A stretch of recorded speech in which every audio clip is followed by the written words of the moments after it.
Tolong kepada seluruh peserta untuk bisa mengaktifkan videonya selama acara berlangsung dan men-unmute speaker-nya nggih. Nanti insya Allah ada sesi tanya jawab setelah pemateri menyampaikan materinya. Untuk mempersingkat waktu, saya persilakan kepada Dr. Arif Alamsyah untuk menyampaikan materi pada malam hari ini. Monggo, Dokter. Baik, bismillahirrahmanirrahim. Assalamualaikum warahmatullahi wabarakatuh. Waalaikumsalam Waalaikumsalam warahmatullahi wabarakatuh. Alhamdulillah, nahmaduhu wa nasta'inuhu wa nastaghfiruh. Wa na'udzu billahi min syururi anfusina wa min sayyiati a'malina. May yahdihillahu fala mudilla lahu wa may yudlil fala hadiya lahu. Asyhadu an la ilaha illallah wahdahu la syarika lah wa asyhadu anna Muhammadan abduhu wa rasuluh la nabiyya ba'dah. Qala Allah Ta'ala fi kitabihil karim, ya ayyuhalladzina amanu taqullaha haqqa tuqatih wa la tamutunna illa wa antum muslimun. يا أيها الذين آمنوا اتقوا الله وقولوا قولا سديدا يصلح لكم أعمالكم ويغفر لكم ذنوبكم ومن يطع الله ورسوله فقد فاز فوزا عظيما. أما بعد.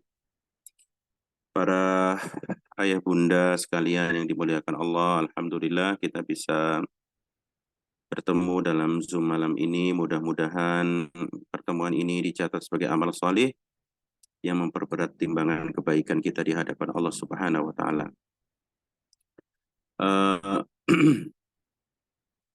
Saya diminta oleh panitia untuk bisa sharing saja ya tentang bagaimana hubungan antara Al-Quran dan kesehatan ya. Kalau nggak salah topiknya demikian yang diberikan kepada saya. Mudah-mudahan ini bisa menambah wawasan ya pada ayah bunda semuanya dan semakin yakin bahwa Al-Quran ini memang mukjizat terbesar yang diberikan Allah Subhanahu wa taala kepada kita ya. Kalau kita tahu bahwa mukjizat para nabi itu ada yang bisa membelah lautan seperti Nabiullah Musa alaihi salam, ada juga yang bisa berbicara dengan hewan seperti Nabiullah Sulaiman alaihi salam, ada yang bisa tahan dilempar ke api seperti Nabiullah Ibrahim alaihi salam ya, dan banyak-banyak mukjizat lain yang luar biasa. Maka Al-Quran ini lebih besar daripada mukjizat-mukjizat tersebut ya. Kalau membelah lautan itu hanya terjadi sekali dan mungkin di zaman-zaman setelahnya tidak terjadi lagi ya.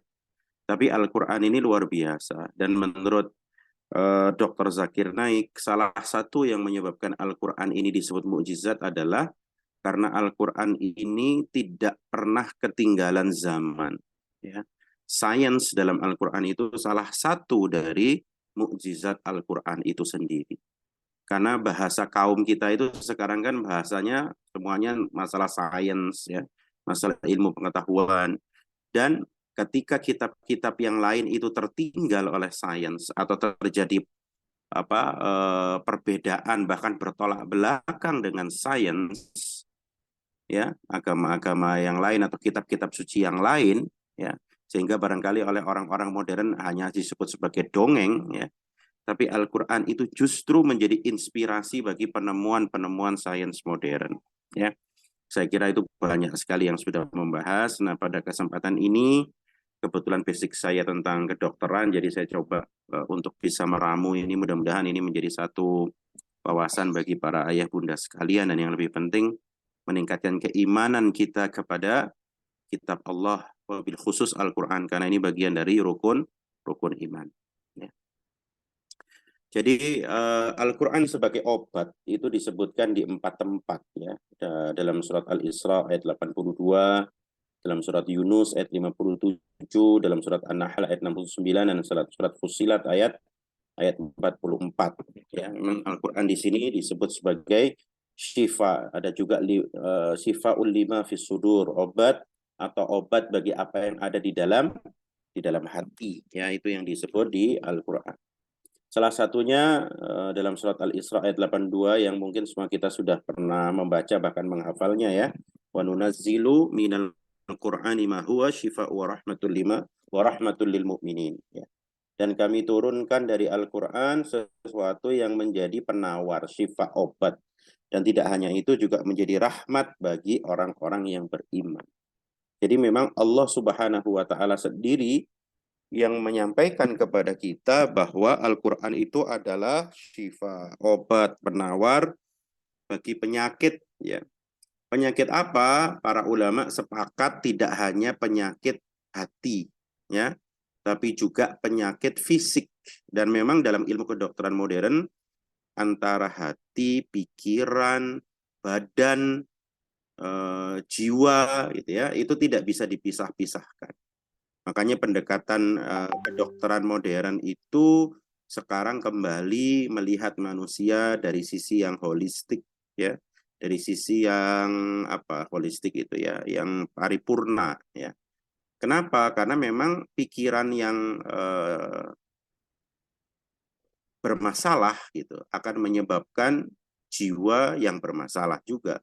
Jiwa yang bermasalah menyebabkan badan yang bermasalah gitu. Jadi banyak penyakit-penyakit itu sebetulnya berawalnya justru dari pikiran, dan sebaliknya, ya, jiwa yang bermasalah menyebabkan fisik juga bermasalah, fisik yang bermasalah menyebabkan jiwa yang bermasalah, ya. Jadi antara pikiran, jiwa, hati, tubuh itu tidak bisa dipisahkan, ya. Makanya sekarang itu kesehatan itu banyak diganti dengan istilah wellness atau well-being, ya. Kenapa? Supaya menunjukkan bahwa dimensi kesehatan itu tidak hanya dimensi fisik, ya. Bahkan WHO sendiri ketika mengartikan tentang kesehatan itu, WHO menyampaikan bahwa kesehatan, ya, itu adalah physical, mental, sosial, well-being, ya. Jadi adanya kesejahteraan fisik, mental, sosial, not merely the absence of disease, ya, tidak hanya hilangnya sebuah penyakit. Jadi ini perlu disepakati bahwa dimensi yang diobati Al-Quran itu not only about disease, ya, bukan hanya tentang masalah penyakit fisik, tapi juga mengobati pikiran, gitu ya. Misalnya di sini ada ayah bunda yang pikirannya itu kemana-mana, gitu ya. Mungkin dengan membaca Al-Quran, pikirannya menjadi lebih tenang, ya kan? Karena overthinking, pikiran yang berlebihan itu kadang-kadang justru menjadi sebab jadi banyak masalah-masalah fisik yang lain, ya. Misalnya demikian. Kan orang modern sekarang itu kan banyak masalahnya di pikirannya sendiri, ya. Betul ya, Bu, ya? Ya, pikirannya kemana-mana gitu kan. Biasanya kalau nggak mikirin masa lalu, ya khawatir terhadap masa depan. Kan begitu ya? Ya, kalau nggak khawatir tentang masa depan, ya mikirin masa lalu terus gitu. Ya. Nah, itu salah satu yang menjadi masalah orang modern sekarang. Nah, apa aja kekuatan penyembuhan pada ayat Al-Quran? Ya, kalau menurut yang saya pahami dan saya baca dari banyak literatur, saya menyimpulkan ada 3. Ya. Jadi kekuatan penyembuhan dalam Al-Quran itu ada pada 3 hal. Yang pertama, dampak dari keselarasan yang sempurna dalam pengulangan kata dan huruf. Ya, misalnya kan membaca Quran itu kan seperti membaca syair gitu ya. Kalau kita melihat ya surat-surat pendek aja lah. Misalnya qul a'udzu birabbin nas, malikin nas, ilahin nas. Jadi seakan-akan Al-Qur'an itu secara rima, kemudian akhir dari setiap kalimat itu menunjukkan keteraturan. Menunjukkan keteraturan. Seakan-akan ya Al-Qur'an itu memfokuskan kita kepada keteraturan itu. Dan dalam ilmu fisiologi kedokteran memang inti sebetulnya dari kesehatan itu kita biasa menyebutnya dengan homeostasis, ya, atau keseimbangan. Ketika keseimbangan itu rusak pada diri manusia, maka akan terjadi masalah tuh. Misalnya keseimbangan berat badan gitu ya. Jadi kalau itu tidak tercapai jadi masalah tuh, seperti saya nih ya. Keseimbangan antara istirahat dengan aktivitas, ya. Misalnya ibu-ibu terlalu capek sehingga istirahatnya tidak, atau terlalu capek aktivitasnya tapi istirahatnya tidak optimal, jadi masalah gitu.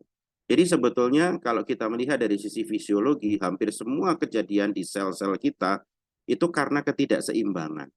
ketidakseimbangan apa yang masuk, ya kan? Ketidakseimbangan karbo, protein, lemak, ketidakseimbangan cairan, macam-macam. Intinya ketidakseimbangan. Nah, Al-Qur'an itu ya dengan keselarasan yang sempurna itu seperti membuat hidup kita, sel-sel kita, air-air di dalam tubuh kita itu menjadi lebih selaras, lebih seimbang. Ya, itu yang pertama. Nanti kita jelasin juga di belakang ya. Ini sekedar pembuka penjelasan saja. Yang kedua, itu dampak dari irama ya dari ayat-ayat Al-Qur'an. Jadi makanya membacanya itu memang harus dengan tartil gitu ya. Irama itu ternyata memiliki sebuah kekuatan. Irama itu.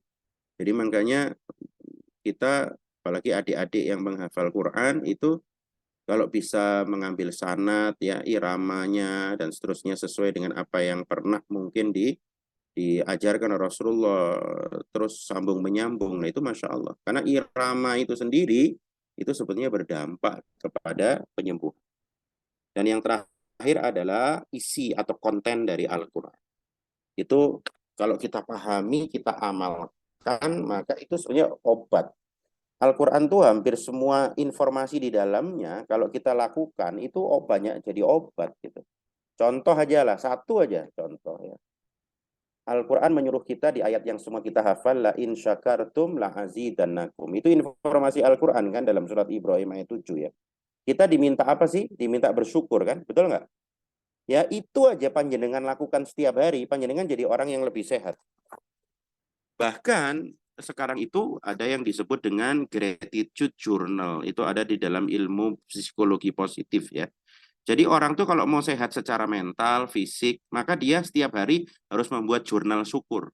Menuliskan, alhamdulillah saya hari ini bisa kerja sehat, anak saya bisa murojaah, alhamdulillah hari ini saya bisa melihat, alhamdulillah hari ini dan seterusnya. Itu jurnal syukur. Itu kan sebetulnya pengejawantahan dari surat Ibrahim ayat 7 tadi.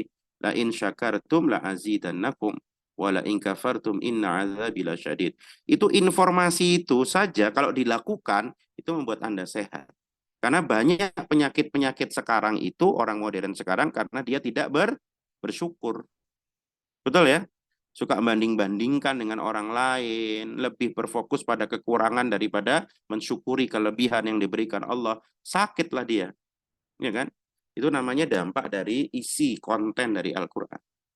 Ya, jadi obat semua isinya Al-Qur'an itu memaafkan, itu ya surat Ali Imran 133 134 itu juga obat menahan amarah, itu obat bersyukur, itu obat memberi bersedekah, itu obat. Makanya Rasulullah mengatakan dawu mardakum bis shadaqah. Ya kan? Kenapa kok Allah kenapa kok kita diminta banyak bersedekah ya kan dalam Al-Qur'an jelas sekali dikatakan Rabbi laula akhartani ila ajalin qarib fa asaddaqa wa akum minas sholihin. Seandainya mayit itu bisa berbicara dia akan minta ya di surat Al-Munafikun ayat 10 itu minta ditunda sebentar saja supaya dia bisa bersedekah. Itu kita lakukan obat juga. Masalahnya kita nggak pernah lakukan. Makanya sakit-sakitan, sedekah nggak pernah alias medit, ya toh, memaafkan nggak pernah alias dendam, kan begitu kan? Bersyukur nggak pernah, sambat aja hidupnya, gimana mau sehat? Padahal Al-Quran di dalamnya betul-betul menyuruh kepada kita untuk bersyukur, bersedekah, memaafkan, menahan amarah, obat semua itu. Jadi isinya itu seperti resep obat, tapi kita yang tidak pernah mau melakukan.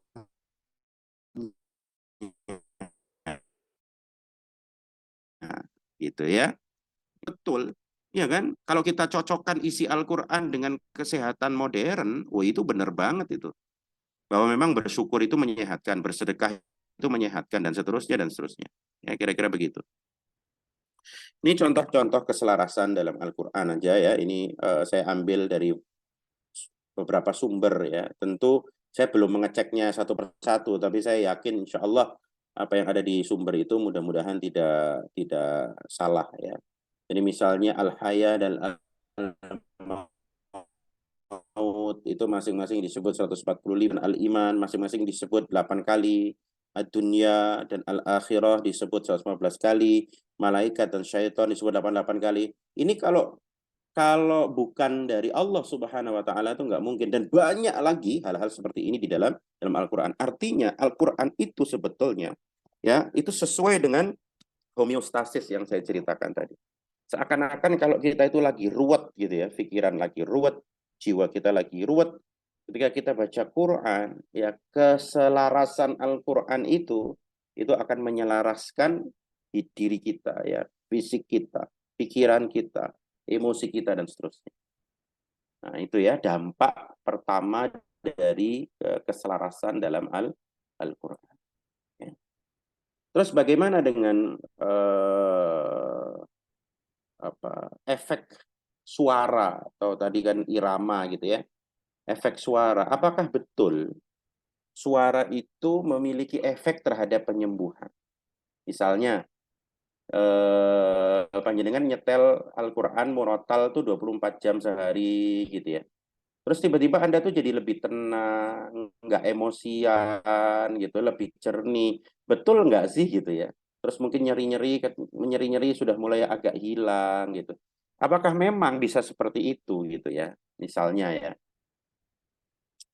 Nah, kalau saya baca di beberapa jurnal ya, memang sekarang ini suara itu menjadi salah satu alternatif dari penyembuhan.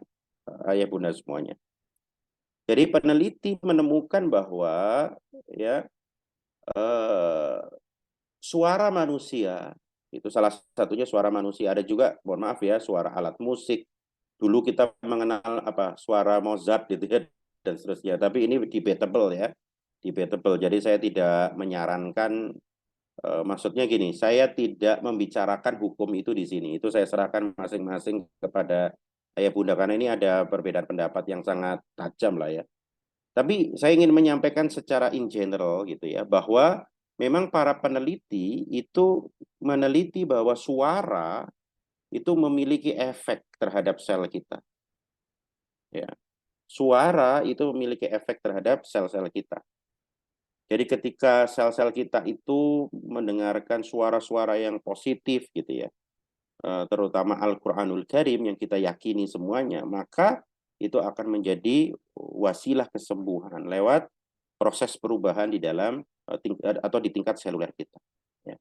Ini satu jurnal yang barangkali merangkum beberapa penelitian. Jadi dia sifatnya eksploratif gitu ya. Ditulis oleh sejawat-sejawat dari Malaysia. Ya. Ada jurnal tahun berapa ini? 2017 ya, yang judulnya Healing with Sound. Jadi penyembuhan lewat suara, exploring possible applications of Quranic recitation in cell culture. Ya. Jadi healing with the sound itu maksudnya penyembuhan dengan suara. Dan penelitian ini sifatnya barangkali semacam literatur review, walaupun bukan sistematik literatur review ya.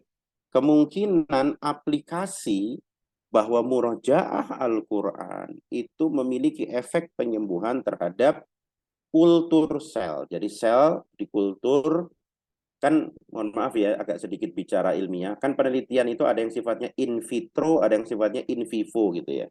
Ada yang sifatnya di luar tubuh manusia, ada yang sifatnya di dalam tubuh manusia. Biasanya penelitian-penelitian itu sifatnya di luar tubuh manusia dulu.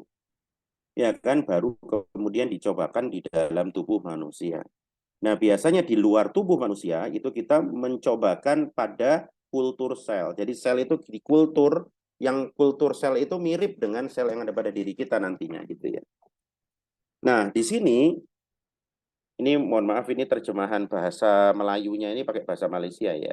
Di abstraknya itu kan dikatakan bahwa there are evidences of research done in relation to sound healing in dealing with various health problems. Terdapat bukti penyelidikan yang dilakukan berhubung dengan penyembuhan bunyi dalam menangani berbagai masalah kesehatan. Ya, gitu ya. Jadi dari hasil eksplorasi review literatur ini 3 orang penulis di jurnal ini mengatakan bahwa ada bukti-bukti yang menyampaikan bahwa bunyi itu ternyata berhubungan dengan berbagai masalah kesehatan. Ya. Dan di sini dikatakan ada hal yang menarik nih. Brain, otak, auditory cell, sel pendengaran, dan sel-sel lain in the human body di dalam tubuh manusia have been shown to react to the sound.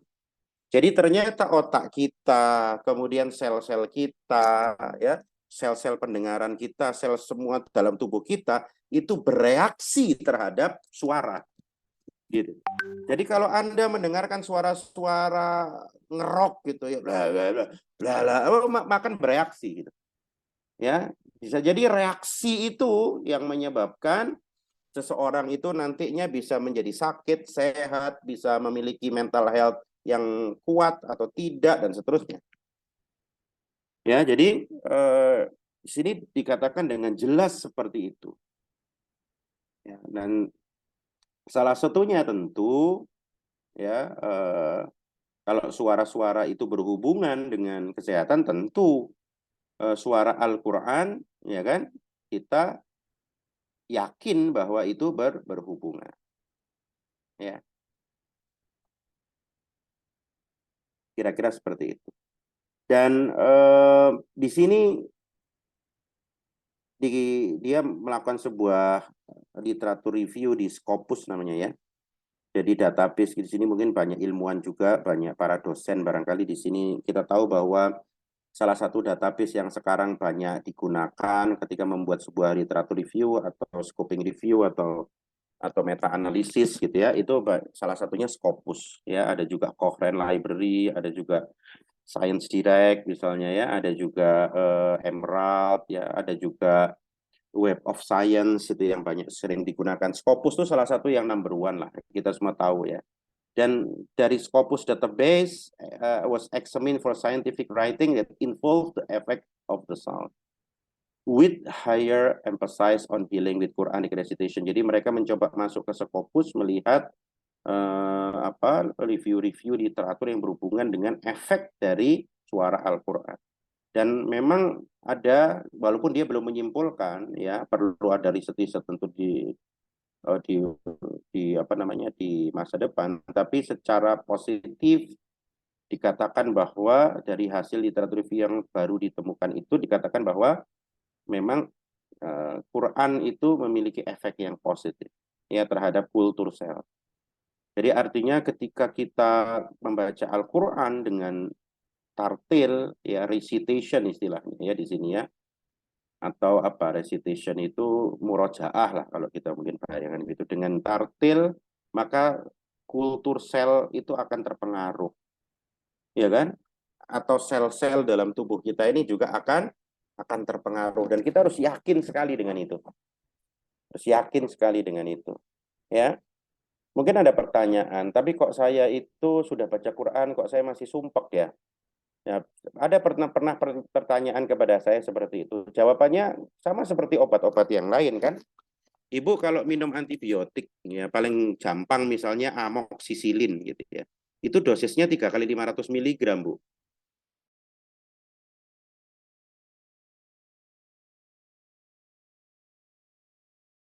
Kalau ibu cuma minum 1 kali 500 ya amoksisilin itu tidak, atau therapeutic window, tidak akan sampai di jendela terapi. Artinya ibu mau minum amoksisilin, obatnya udah benar tapi dosisnya yang kurang gitu. Nah bisa jadi kenapa beberapa kasus itu sudah baca Quran tapi kok nggak sembuh-sembuh, tetap sumpek, tetap pemarah, tetap ini. Barangkali pertama dosisnya kurang, kedua pemahaman terhadap ayatnya yang kurang. Ya, ibu dikasih obat, terus kemudian dokternya bilang, Bu, ini obat bagus loh ya, ini Masya Allah ini ya, banyak pasien-pasien saya itu dengan izin Allah sembuh, ini obatnya memang agak mahal, tapi sekali diminum sesuai dosis, insya Allah biasanya langsung ada dampaknya. Ibu yakin dengan kata-kata dokter itu luar biasa dampaknya terhadap diri kita, dan harus sesuai dengan petunjuk dokter. Artinya bacalah Quran sesuai petunjuk Allah dan sesuai dosis yang tepat. Bahkan mungkin kalau dosisnya kita tambah ya kan, Masya Allah gitu. Misalnya ya para ulama menyarankan misalnya 1 juz per hari. Coba deh kita lakukan. Efeknya pasti berbeda dengan 1 lembar per hari kan gitu. Ya, jadi dosis mungkin yang kurang atau pemahaman terhadap obat itu, guna dari obat itu yang kurang. Jadi begitu ya. Jadi bukan permasalahan Quran ini obat atau bukan. Obat, tapi dosisnya mungkin nggak tepat, atau membacanya tidak sesuai petunjuk Allah Ta'ala, atau Anda mungkin belum memiliki sistem keyakinan yang memadai untuk meyakini bahwa Quran itu obat. Makanya di sini saya tampilkan ya beberapa jurnal yang mungkin bisa menjadi salah satu. Ini satu jurnal, tetapi ini mengeksplor banyak jurnal di dalamnya ya. Menjadi salah satu awalan saya pikir yang cukup baik ya untuk meyakini bahwa ternyata recitation Al-Quran atau murojaah Quran atau bacaan Quran itu ternyata memiliki efek terhadap sel. Ya, saya kira demikian. Ini memperkuat aja ya, seorang Mitch Gaynor ini seorang onkologis yang dia kebetulan penelitiannya nggak pakai Quran gitu ya, pakai mangkok orang Tibet itu. Dan ternyata ketika suaranya pas dengan frekuensi tertentu, itu betul-betul bisa berfungsi untuk menghancurkan sel kanker. Ya, seperti gambar ini riset dari Fabian Maman ya. Ternyata suara itu memang bisa berefek terhadap sel-sel kanker. Kira-kira demikian. Nah, ini juga sama ya, Anthony Holland Electric Fields OPEF ini juga Oscillating Pulse Electric Fields. Bukan ahli di bidang ini ya, tetapi saya coba meramu saja dari bacaan-bacaan saya. Intinya adalah ternyata ya ketika digunakan alat tertentu yang berbasis suara ya, ternyata memiliki efek terhadap sel-sel tubuh kita. Makanya pelajaran apa yang bisa kita ambil dari sini? Hati-hatilah terhadap suara yang masuk di dalam telinga kita. Itulah kenapa salah satu hikmah, kenapa dalam Al-Quran banyak ayat di mana pendengaran lebih didahulukan daripada penglihatan. Misalnya ya apa? Inna sam'a wal basara wal fu'ada kullu ulaika kana anhu mas'ula misalnya. Ya, dalam surat Al-Isra itu. Nah, sehingga menjadi penting ya kita membaca warattalil Qur'ana tartila, dengan tartil, perlahan, dihayati. Bahkan kalau bisa kita meneteskan air mata, mengulang-ulang ayat-ayat tertentu gitu ya. Supaya kita betul-betul bisa menghayati Al-Qur'an dan memiliki efek apa? Memiliki efek penyembuhan sesuai dengan yang kita harapkan. Ya, kira-kira demikian. Jadi cara membacanya, dosis membacanya, pemahaman membacanya, itu sangat menentukan apakah Quran itu nanti bisa menjadi obat atau tidak. Kira-kira demikian. Anda baca Al-Qurannya misalnya 1 hari 1 lembar, tapi mendengarkan musik melonya setiap jam, setengah jam, ya mungkin ya kalah sama musik melonya kan gitu ya. Lebih banyak yang masuk ke dalam program otak kita dan mempengaruhi sel kita mungkin ya melonya gitu ya. Kira-kira demikian. Ya. Ini ada beberapa juga penelitian mutakhir yang sempat saya baca ya di jurnal-jurnal ilmiah tentang Al-Qur'an ya, misalnya recitation Al-Qur'an itu membantu perkembangan bayi prematur ya. Kemudian membaca Quran atau murojaah Quran juga mengurangi kecemasan atau anxiety pada wanita sebelum dilakukan seksio sesaria misalnya ya. Kemudian kesehatan mental pada orang tua itu juga demikian ya. Jadi orang-orang tua ya dengan usia-usia lansia gitu ya. Itu ketika dia mendengarkan Quran, membaca Quran dengan tartil, maka kesehatan mentalnya lebih baik dengan berbagai parameter tentunya ya. Kemudian mudah mencapai relaksasi gelombang alfa pada pemeriksaan elektroencephalografi. Jadi orang yang membaca Quran atau diperdengarkan Al-Quran kemudian direkam otaknya dengan EEG, maka otaknya akan cenderung masuk dalam kondisi lebih rileks atau biasa kita sebut dengan gelombang alfa.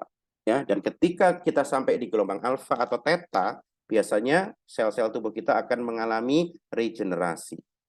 Ya, regenerasi. Dan biasanya orang-orang yang sering masuk dalam gelombang alfa itu kesejahteraan mental atau mental well-being-nya itu lebih bagus. Ya. Jadi seperti itu. Ini beberapa riset mutakhir ya tentang Al-Quran dan berbagai macam variabel yang lain. Ini masih banyak, cuman saya nggak bisa sebut satu persatu ya. Ini juga tadi sudah saya baca sudah menyampaikan tadi satu ayat yang surat Al-Isra ya, sekarang yang surat Yunus yang apa di sini lebih banyak disebutkan tentang apa? Tentang wasyifa'ul lima fi sudur itu ya, obat-obat yang ada di dalam dada. Maksudnya ini insya Allah adalah obat bisa diartikan penyakit hati seperti hasad, ya, sombong, gitu ya. Atau bisa juga diartikan di dalam dada itu adalah penyakit-penyakit mental health, isu-isu tentang mental health yang sekarang banyak menjadi pembahasan. Terutama ada 3 hal masalah mental health yang banyak terjadi menurut Viktor Frankl di masyarakat modern itu ada 3, ayah bunda semuanya. Yang pertama dia sebut dengan aggression. Jadi banyak kasus mental health itu berhubungan dengan agresi. Misalnya kita kemarin mendengar ada seorang jenderal membunuh ajudannya, seorang suami menembak istrinya, seorang anak membunuh ibunya di situ Bondo. Iya toh? Pernah dengar ya itu ya? Seorang anak SMA tiba-tiba bawa celurit, mencelurit, ada anak nggak dia kenal lagi jalan di Bogor, tiba-tiba seret disabet meninggal. Aggression, ya itu penyakit sosial, penyakit mental di masyarakat. Kemudian yang kedua addiction, kecanduan, ya kan? Kalau yang mohon maaf sekali, ada yang kecanduan narkoba, ada yang kecanduan belanja, betul nggak? Ya, kecanduan pornografi, macam-macam, kecanduan gadget. Jadi handphone itu sekarang seperti narkoba digital gitu ya. Betul ya? Jadi seperti narkoba digital yang buat kita itu kadang-kadang menjadi kecanduan sekali gitu ya, nggak bisa lepas gitu. Dan yang ketiga adalah depression. Ya, depression itu menjadi masalah yang global. Banyak orang mengalami depresi dan bunuh diri. Jadi menurut Viktor Frankl tuh orang modern tuh masalahnya 3 itu, aggression, addiction, depression. Ya, jadi kalau kita kembali kepada Al-Quran, petunjuk-petunjuk Al-Quran, insya Allah ya mudah-mudahan kita bisa sembuh tuh, nggak jadi orang yang agresi. Gimana jadi agresi? Al-Quran itu nyuruh kita wal kadhiminal ghaidha, menahan amarah, betul nggak ya?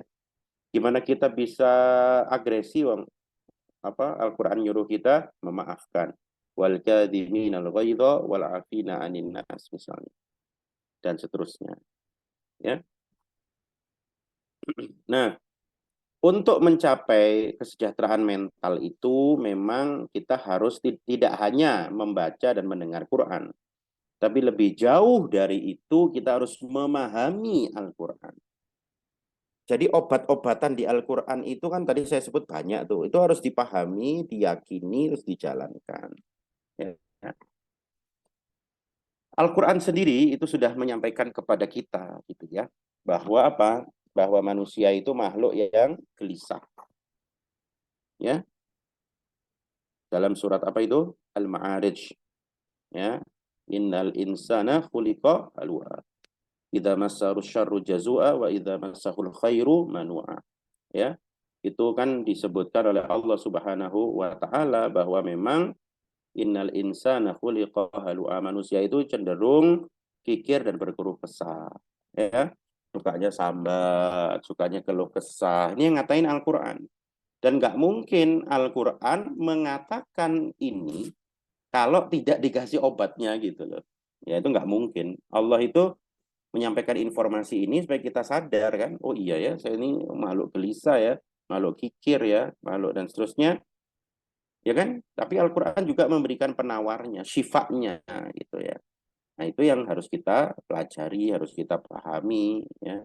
Ketika kita membaca, tidak hanya membaca, tapi juga mentadaburi, membaca tafsirnya, ya, dan seterusnya. Ini tadi sudah saya sampaikan ya, addiction, depression, dan aggression. Ini masalah-masalah orang modern. Mohon maaf, ini gambarnya tidak berhijab ya.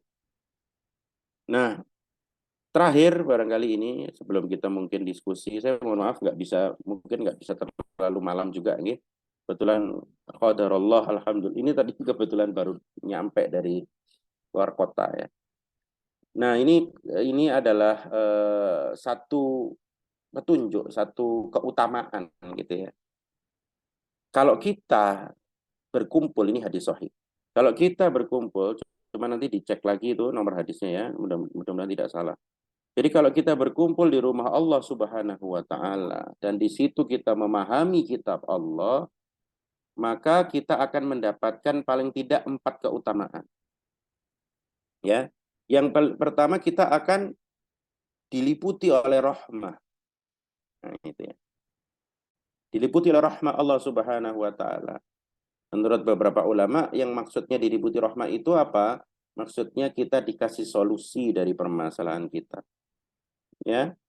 Yang kedua, diturunkan sakinah. Lah ini yang penting. Ketenangan. Tadi kan kita makhluk apa? Makhluk gelisah kan? Ya.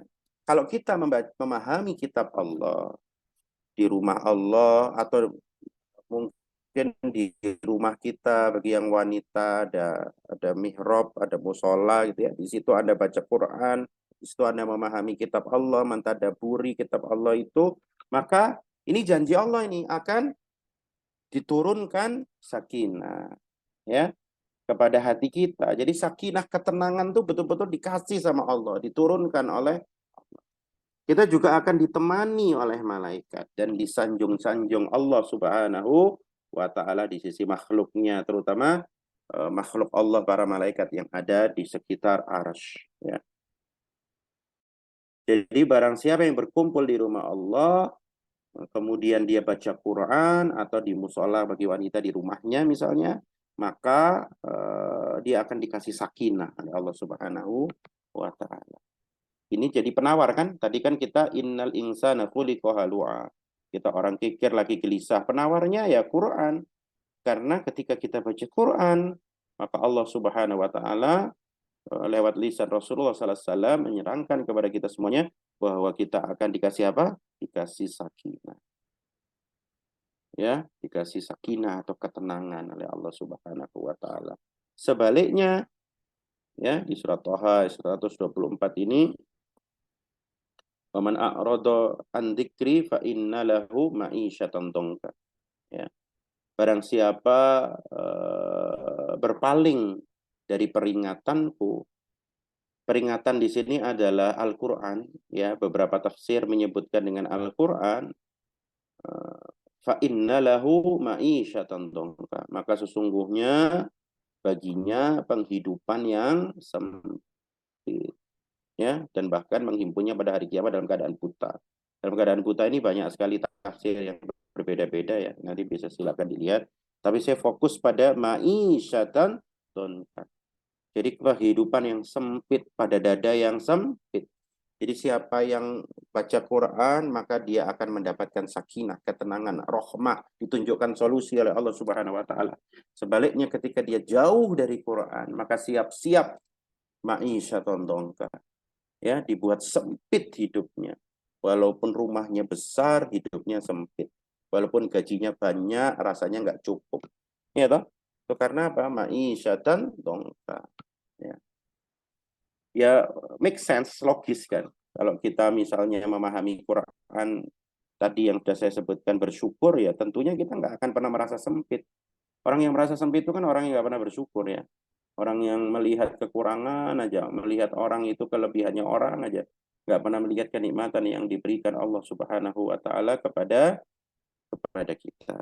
Ya, dan yang penting kita harus kembali sungguh-sungguh kepada Al-Qur'an ya, karena memang Allah Subhanahu wa taala ya sudah mengingatkan kepada kita ya, inna qaumi ittakhadhu hadzal qur'ana mahjura. Jadi kaum ini yaitu dikatakan akan mengacuhkan Al-Qur'an. Mahjura itu kayak gini loh contohnya.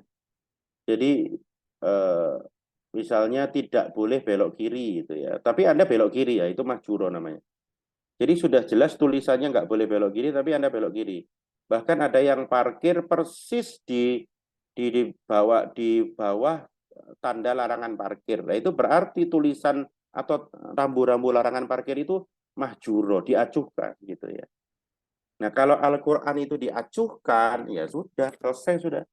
Al-Qur'an melarang kita untuk misalnya marah, kita acuhkan, kita jadi pemarah, ya mesti sakit ya.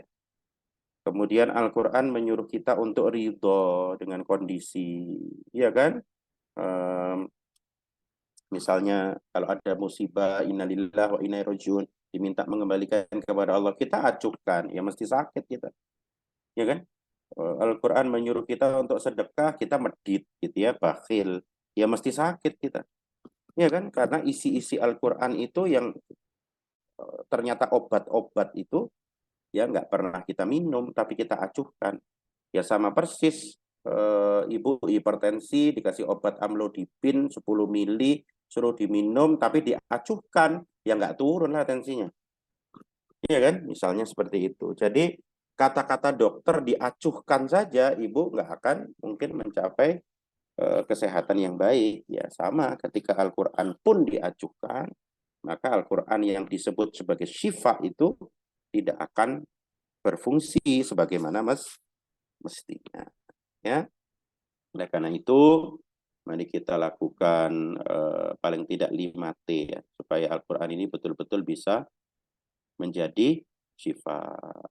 Ya, apa itu 5T itu? Pertama tilawah, yang kedua tadabbur, yang ketiga tahfidz, yang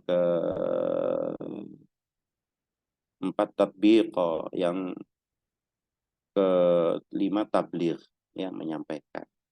Jadi membaca, merenungi maknanya, tadabbur, menghafal, mengaplikasikan, dan menyampaikan.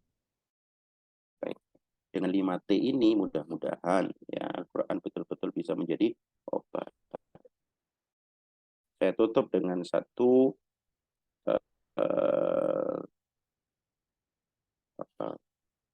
hadis, barangkali asar ya, dari Abu Sa'id Al-Khudri ketika beliau ditanya tentang surat Muzammil ya, ayat 20. Faqra'u ma tayassara minal Qur'an. Karena itu bacalah yang mudah bagi Al-Quran. Maka Abu Sa'id Al-Khudri tentu dengan pemahamannya dari Rasulullah SAW menyampaikan, iya betul, walau cuma 5 ayat. Ya maksudnya apa? Sesibuk-sibuknya lah, kira-kira begitu ya. Sesibuk-sibuknya jangan tinggalkan Quran. Ya kan?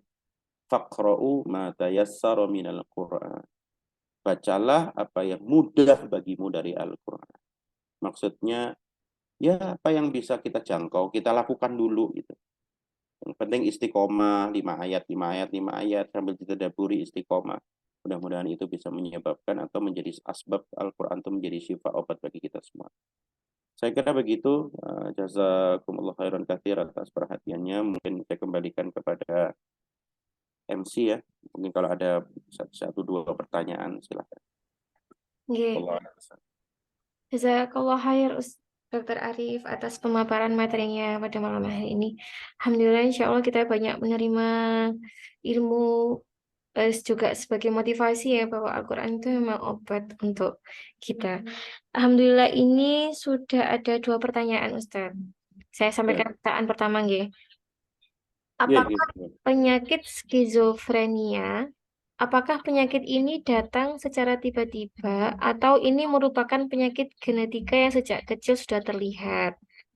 Lalu bagaimana Al-Quran bisa menyembuhkan penyakit ini? Jazakallah khair. Ngaten Ustaz, monggo. Ya, terima kasih pertanyaannya tentang skizofrenia ya. Skizofrenia itu kalau di ilmu kedokteran termasuk dalam gangguan jiwa berat.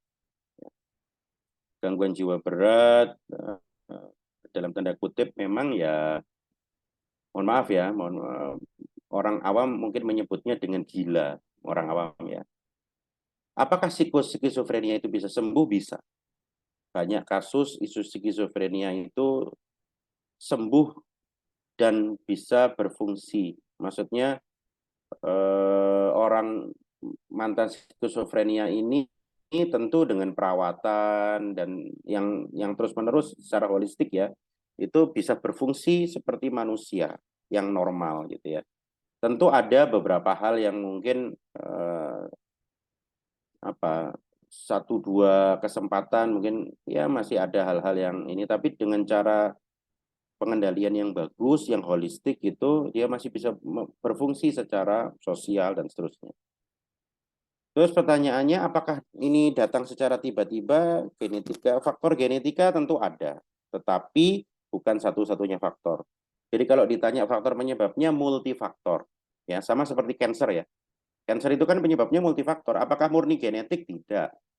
Banyak anak atau cucu gitu ya yang punya genetika kanker dari ayahnya, ibunya atau kakek neneknya, tapi tidak jadi kanker. Kenapa? Mungkin perilakunya sehat, ya.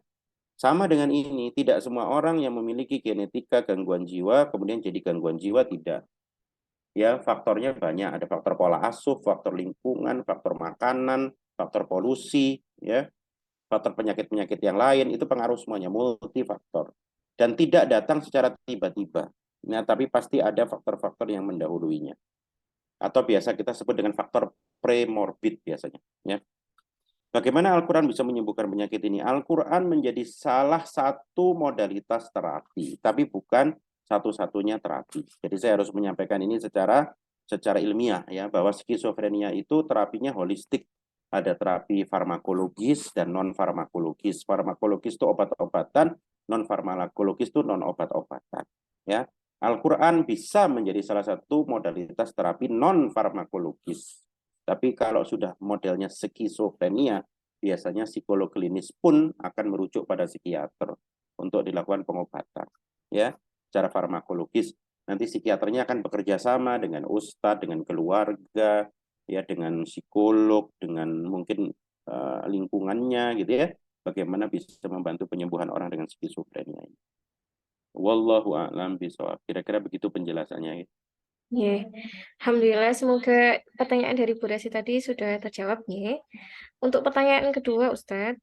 Assalamualaikum warahmatullahi wabarakatuh, Dr. Arif. Semoga selalu dalam perlindungan Allah Azza wa Jalla. Amin. Saya Bunga Umur Rafi Hafiz, mohon izin bertanya. Semakin bertambah usia, saya semakin overthinking, terutama kepikiran tentang anak keturunan kami yang kami harapkan. Bismillah, insya Allah atas izin Allah, alim mutakin. Bagaimana caranya agar tetap istiqomah husnuzon billah? Saya percaya panjenengan lebih mengerti bahwa stres dapat memicu sitokin proinflamasi yang nanti bisa memicu penyakit. Akhirnya zolim ke diri sendiri. Mohon saran terutama berkaitan kedekatan dengan Quran atau saya yang masih kurang dosisnya. Ngaten Ustaz. Ya, pada Mbak Bunga ya, Masya Allah ini pengetahuannya mungkin Masya Allah ini, karena beliau ini kalau nggak salah seorang peneliti juga, analis juga ya, yang saya tahu. Jadi saya paham sekali Mbak Bunga bahwa pikiran kita ini seperti pedang bermata dua ya, betul ya? Ya, dia satu saat bisa membantu kita menyelesaikan permasalahan, tapi satu saat juga bisa menjadi sumber masalah gitu ya. Kan pikiran kita itu punya sifat membesar-besarkan masalah, meramal-ramalkan masalah. Itu sifatnya pikiran. Ya, dan semua itu sebetulnya nggak salah gitu. Overthinking itu kan, kenapa sih kok pikirannya Mbak Bunga itu overthinking? Supaya Mbak Bunga ini memiliki apa? Antisipasi terhadap masa depan. Ya kan? Kenapa kok pikiran kita itu kok menakut-nakuti kita, nanti ojo-ojo anakku gini, supaya kita lebih jadi ibu yang baik, kan begitu kan tujuannya sebenarnya positif. Menjadi negatif kalau berlebihan gitu ya. Kan segala sesuatu itu kalau berlebihan menjadi negatif. Nah, supaya tidak berlebihan bagaimana ya? Ada satu hal di Al-Quran itu yang memang kita harus pasrahkan kepada Allah. Kita lakukan apa yang kita mampu, kemudian kita pasrahkan apa yang kita tidak mampu. Ya kan? Satu saat Mbak Bunga juga akan misalnya, ya, anak harus mondok. Di pondok kita nggak tahu apa yang terjadi di dalamnya. Ya kita ikut grup wali murid, tanya ustadz, tanya perkembangan, tanya anaknya, jenguk dia. Sebatas yang kita bisa. Di luar itu 24 jam, jangankan kita, ustadznya aja nggak bisa tahu gitu. Nah, pada saat itulah pentingnya kita memasrahkan, kita doa, kita lakukan ritual-ritual yang maksudnya ritual-ritual itu ritual-ritual yang sunnah ya, bukan yang aneh-aneh gitu ya. Ritual-ritual yang apa? Yang menguatkan rasa kepercayaan kita kepada Allah. Dan tidak kalah pentingnya apa? Menjaga diri kita dari maksiat, menjaga diri kita dari menjaga diri kita untuk melakukan amal ketaatan. Karena dengan begitu Allah akan jaga anak-anak kita. Ya. Jadi saya kira begitu. Apa yang dirasakan oleh banyak orang tua itu saya kira wajar. Ya. Menjadi tidak wajar kalau berlebihan. Berlebihan sampai mengganggu fungsi-fungsi panjenengan sendiri kan. Di sini disebutkan sitokin proinflamasi. Sampai susah tidur berhari-hari, lebih dari 2 minggu. Dan seterusnya itu kalau begitu sudah jelas berlebihan. Pada saat itulah barangkali kita harus belajar untuk lebih pasrah kepada Allah Subhanahu wa taala, tidak permisif atau tidak menyerah ya, tapi pasrah. Ada satu titik di mana kita harus, ya Allah, saya tak bisa menjaga anakku 24 jam, ya kan? Dengan menjaga diriku, mohon menjaga anakku ya Allah. Di saat aku tidak bisa menjangkaunya. Saat aku nggak bisa menjaganya, tolong jaga dia. Saat aku nggak bisa memeluknya dalam kesedihan, tolong peluk dia ya Allah. Hibur dia ya Allah. Saat kata-kataku tidak bisa menguatkan, tolong kuatkan dia ya Allah. Gitu. Ya, dan itu perintah Al-Quran. Ya kan? Wa idza sa'alaka ibadi anni fa inni qarib ujibu da'wata da'i idza da'ani, itu ya surat Al-Baqarah. Setelah ayat-ayat tentang puasa itu, wa idza sa'alaka ibadi anni fa inni qarib, ya wahai Muhammad, kalau hambaku bertanya tentang aku, katakan aku dekat, ujibu da'wata da'i idza da'an. Kita diminta untuk berdoa. Ya, kira-kira demikian Mbak Bunga. Jadi ini hal yang wajar, kekhawatiran yang wajar, tetapi jangan sampai berlebihan. Ya, wallahu a'lam bishawab. Ya, jazakallah khair, Dr. Arif. Intinya kita menitipkan segala kekhawatiran kita kepada Allah, ya, dengan berserah kepada Allah. Betul. Ya. Kita ke pertanyaan ketiga, ya. Assalamualaikum Ustadz. Afan, Ustadz izin bertanya, jika bersedekah, bersyukur, istiqomah membaca Al-Quran, dan seterusnya, tetapi tetap diberi sakit, bagaimana Ustadz? Oh iya, insya Allah ini ya.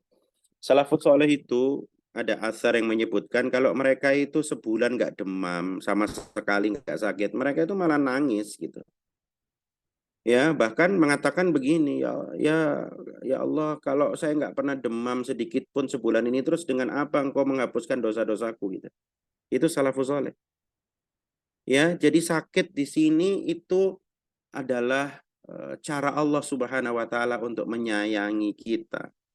Cara Allah untuk mendekatkan ibu dengan Allah. Karena ketika kita sakit kan kita banyak menyebut Allah kan. Mungkin Allah rindu sama rintihan kita, Allah rindu sama doa-doa kita, gitu ya. Jadi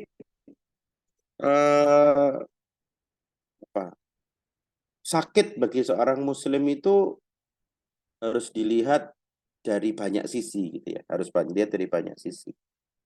Dan apakah sakit itu akan apakah kemudian orang yang hafal Quran dan seterusnya nggak akan sakit? Nggak juga dibuat seperti itu ya. Tapi ketika kita sakit, tetap kita harus baca Quran, bersedekah semampunya, bersyukur. Ya mudah-mudahan ya dengan begitu kita akan lebih menerima sakit kita, dan itu menjadi salah satu sebab Allah Subhanahu wa taala mencabut sakit kita. Ya, jadi itu. Jadi jangan melihat sakit itu hanya dari sisi sekedar sakit. Orang beriman tuh ngelihat sakit itu Masya Allah luar biasa. Bahkan banyak salafus saleh itu yang bersyukur dengan sakitnya. Karena apa? Karena dengan begitu dia bisa berlatih kesabaran dan menghapuskan dosa-dosanya. Saya kira itu aja ya yang ingin saya sampaikan kepada yang bertanya ini. Mudah-mudahan bermanfaat. Allah alam. Alhamdulillah, jazakallah khair. Insya Allah semua pertanyaan sudah terjawab Ustadz. Bismillahirrahmanirrahim.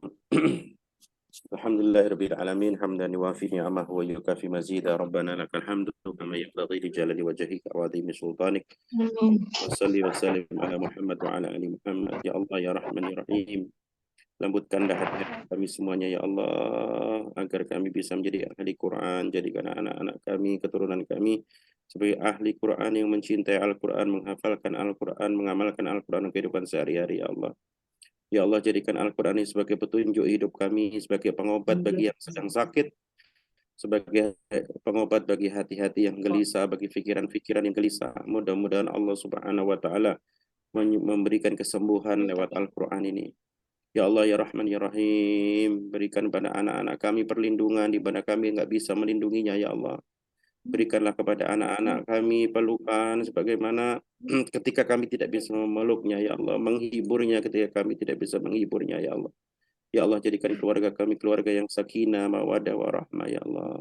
Ya Allah, jangan kau bebankan sesuatu yang kami nggak sanggup memikulnya, ya Allah. Kuatkan pundak-pundak kami dan jadikan setiap kesabaran kami, ya Allah, sebagai penghapus dosa-dosa kami.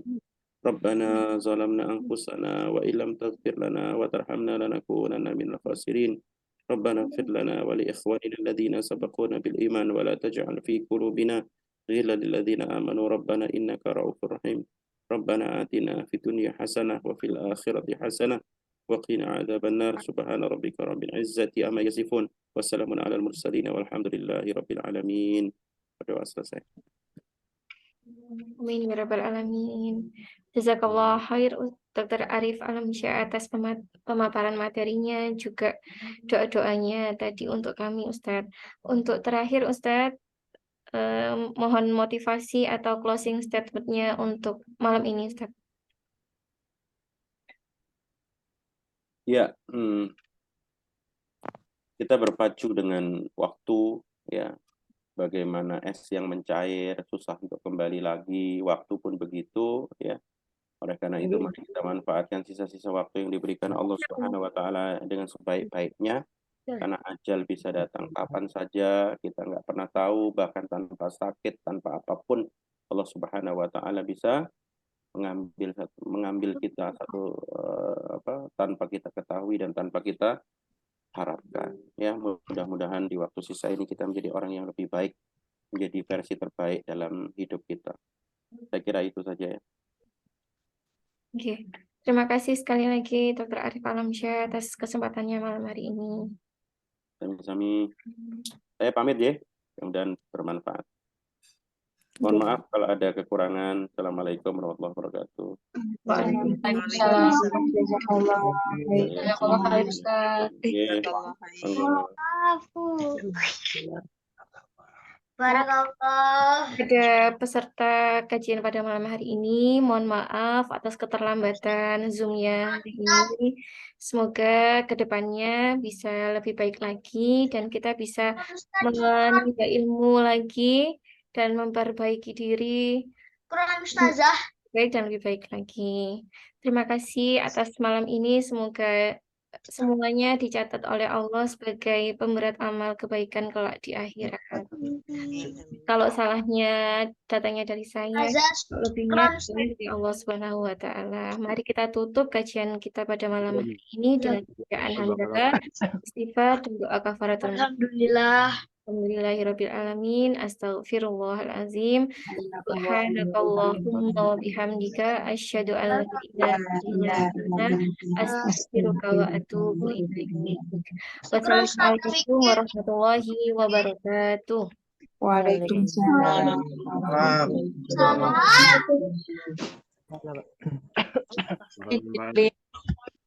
Oh, mau